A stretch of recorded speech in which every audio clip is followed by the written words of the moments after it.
नमस्कार, न्यूज 24 घडामोडीमध्ये आपलं स्वागत आहे। राज्यासह देशात ओबीसींचे मोठे संघटन छगनराव भुजबळ यांनी उभे केले। ओबीसीवर ज्या वेळी अन्याय झाला त्यावेळी छगनराव भुजबळ यांनी पदाची तमा न बाळगता ओबीसींच्या हक्कासाठी खंबीरपणे त्यांच्या मागे उभे राहिलेत। या प्रसंगी सरकारच्या विरोधातही भूमिका घेतली। अशा राज्यातील सर्व पक्ष घटकातील ओबीसींसाठी काम करणाऱ्या छगनराव भुजबळ यांना नाशिकमधून लोकसभेची उमेदवारी देण्याची दिल्लीमधून चर्चा होती, परंतु काही लोकांनी या ओबीसी नेत्याला विरोध दर्शवणं ही निषेधार्ह बाब आहे। आज राज्यात लोकसभेची निवडणूक होत असताना ओबीसी समाजाच्या नेत्यावर अशा प्रकारे बहिष्कार टाकण्याचं षडयंत्र आखलं जात आहे। यामुळे जे लोक या प्रवृत्तीमागे आहेत त्यांच्या विरोधात राज्यातील ओबीसी समाजाच्या तीव्र भावना आहेत। आम्ही या घटनेचा निषेध करून ओबीसी नेते छगनराव भुजबळ यांच्या मागे उभे आहोत। राज्यभर या घटनेनं पडसाद उमटल्याशिवाय राहणार नाहीत असा इशारा माजी सनदी अधिकारी दिलीपराव खेडकर यांनी दिलाय। ओबीसीचे नेते छगनराव भुजबळ यांच्या उमेदवारीबाबत विरोध करणाऱ्यांचा ओबीसी बहुजन आघाडीच्या वतीनं माजी सनदी अधिकारी दिलीपराव खेडकर यांच्या नेतृत्वाखाली नगरमध्ये निषेध व्यक्त करण्यात आला। या प्रसंगी वामनराव भदे, राजेंद्र कोथंबिरे, प्रसाद गाडेकर, बंडू कोथंबिरे, आकाश वारे, संजय बेद्रे, एकनाथ खेडकर, आदिनाथ दहिफळे, नवनाथ खेडकर आदी जण उपस्थित होते। ओबीसीचे सर्वमान्य नेते भुजबळ साहेब यांनी ओबीसीसाठी खूप कष्ट घेतलेले आहेत।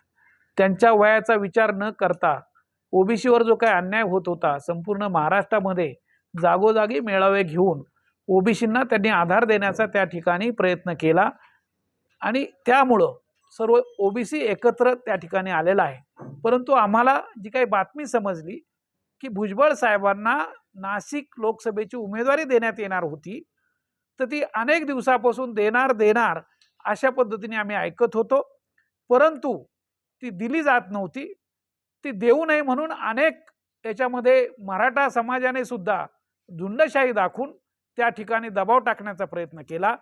तसेच त्यांचे जे दुसरे पक्ष सहकारी होते तर त्यांनी सुद्धा भुजबळ साहेबांना त्या ठिकाणी ओबीसीचे नेते असूनही ती जागा सोडण्यासाठी नानू करत होते, जागा सोडली नाही आणि याला वैतागून भुजबळ साहेबांनी मी यापुढे लोकसभेची निवडणूक त्या ठिकाणी लढवणार नाही असं जाहीर केलं।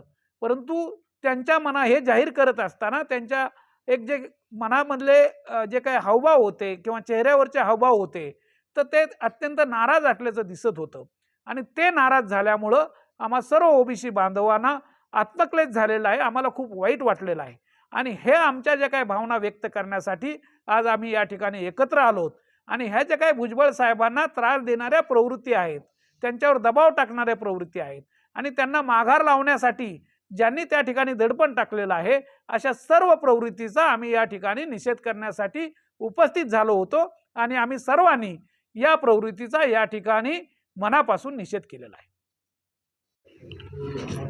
मी वामन भाऊ भदे। या ठिकाणी आपण काल बघितलं की पत्रकार परिषद घेऊन छगन भुजबळ साहेब यांनी त्या ठिकाणी नाशिकमधून उमेदवारी माघारी घेतलेली आहे।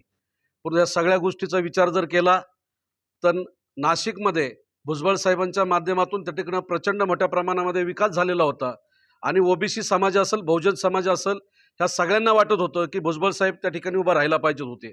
परंतु या सगळ्या गोष्टीच्या माध्यमातून एक प्रकाशाने जाणवतं की भुजबळ साहेब जर त्या ठिकाणी उभे राहिले असते आणि नाशिकमध्ये त्या ठिकाणी खासदार झाले असते तर नाशिकचा परिपूर्ण विकास करायचं काम भुजबळ साहेबांच्या माध्यमातून झालं असतं आणि या सगळ्या गोष्टी घडाव्यात म्हणून ह्या ठिकाणी महाराष्ट्रातील तमाम ओबीसी बांधव ह्या ठिकाणी पाण्यामध्ये देव घालून थांबला होता की भुजबळ साहेबांना उमेदवारी भेटावं।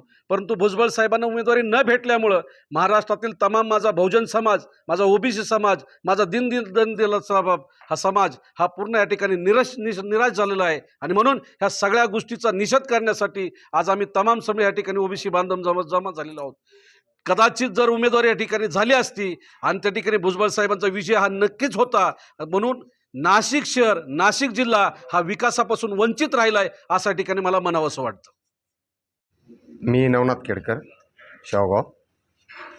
हमेशा प्रत्येक वेळी राजकारण असेल, अंतर्गत काही छोटे मोठे कला असतील, प्रत्येक वेळी ओबीसीलाच टार्गेट केलं जातं।